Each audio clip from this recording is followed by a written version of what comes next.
I was under the impression that we were going to be having a conversation with his mom as well. What is the status of that and exactly what's going on with that? Well, his mom, she deals with a lot of backlash. I'm sure you know. Really? Social media, a lot of hate, a lot of texts, a lot of DMs, a lot of people that don't understand my nephew's case and what my sister been through to go through that. She went into depression. She went into hiding. She started taking drugs.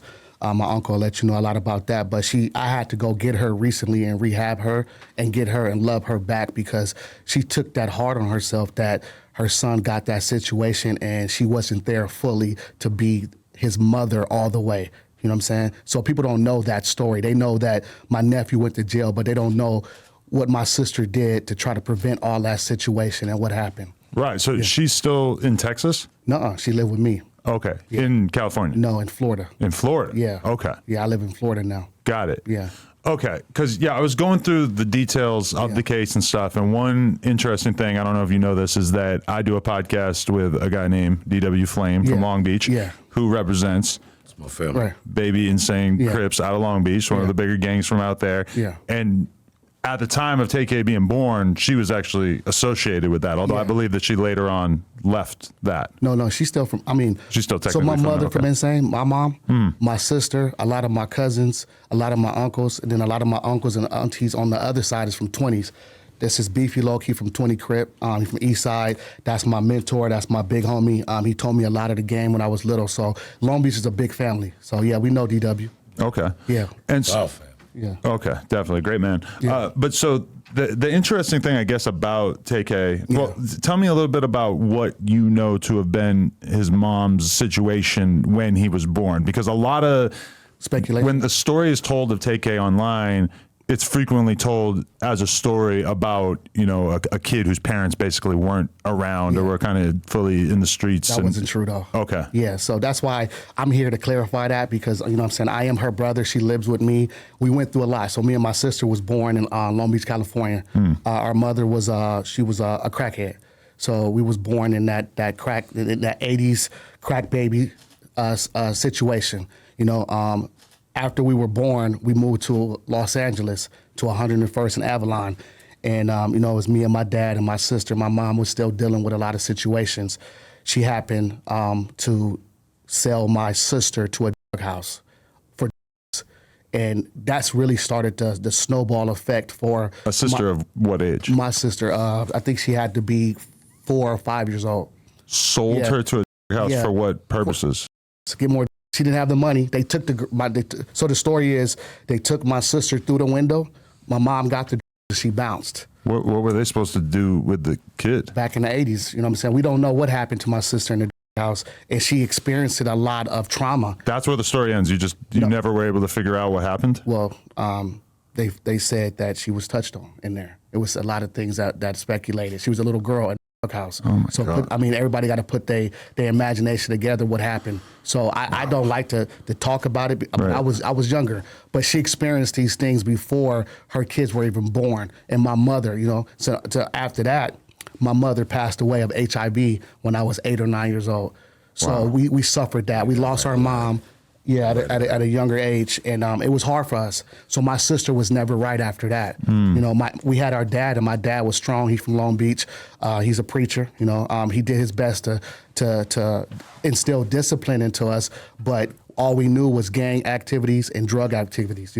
Right. When I was in the 3rd grade, I got put on my hood. My sister started gangbanging Insane when she was like in her teens. So my sister and my mother both from Insane Crip in Long Beach. So, you could tell the story. So now you know what we saw and what product we was coming from. So then on after that, my dad took me after my sister ran away because she just, she wasn't getting her situation together.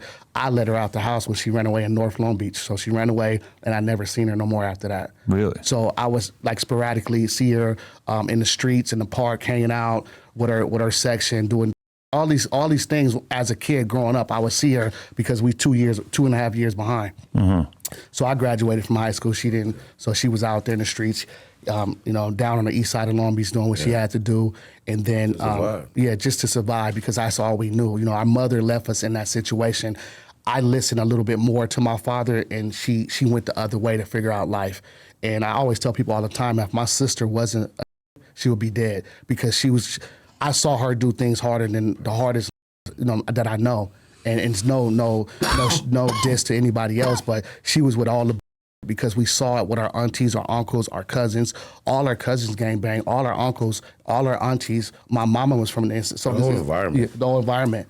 And I can't tell this Long Beach story without bringing, a beefy loke, because when we were growing up, we were looking at them. He ran with Snoop. He ran with Dog Pound. If you look at their old footages, you will see he was like one of their bodyguards, but he was the muscle man. He was really in the streets. Whatever they was rapping about, that's what he was doing. So he would go to prison. I couldn't see him. He would come home, go to prison. So his mentorship would be brief with me, but hey, stay on the right road. But then my other uncle, Ricky Harris, is a comedian. I don't know if you, right. Yeah, so he died.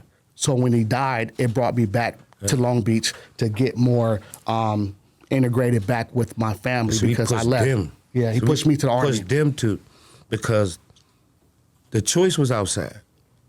But the point is, the circumstance where we at, you either gangbang or that's it. Yeah.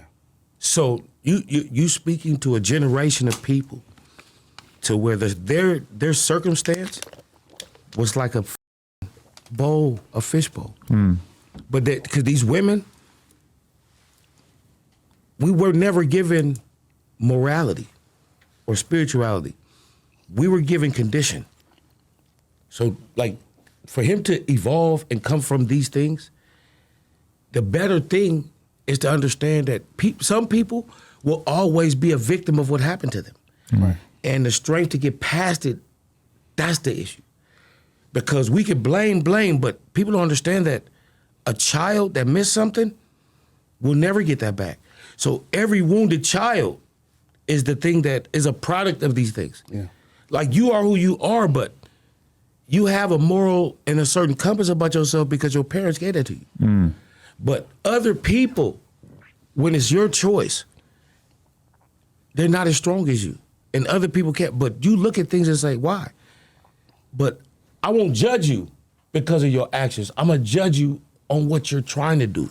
And that's well said, because he's a very reputable OG in Long Beach. So he was the reason why my life started to change, because him, my uncle Ricky Harris, a lot of the people in the neighborhood was like, hey, after I went to county jail, go to the Army. So we talked about it, and my dad was pressing me to go, and I was rebuking it, and I was running with the homies. And once I got out of county jail, I was in the Army 2 weeks later, and I never looked back. And I left because the towers fell in 2001, and I left in 2002 to go fight a different war. I was leaving one war in Long Beach because it was rough, and then going to the Army. So I'd rather do it for the Army. So from 2002 to 2016, 17, I was away. So that mentorship. 15 years, that's a lot longer than the average person does. Yeah, exactly. Right? And I was in combat, you know what I'm saying? I got injured in Iraq and Afghanistan. I did my thing, and I got out, and I wanted to selfless serve. But that mentorship my sister didn't have.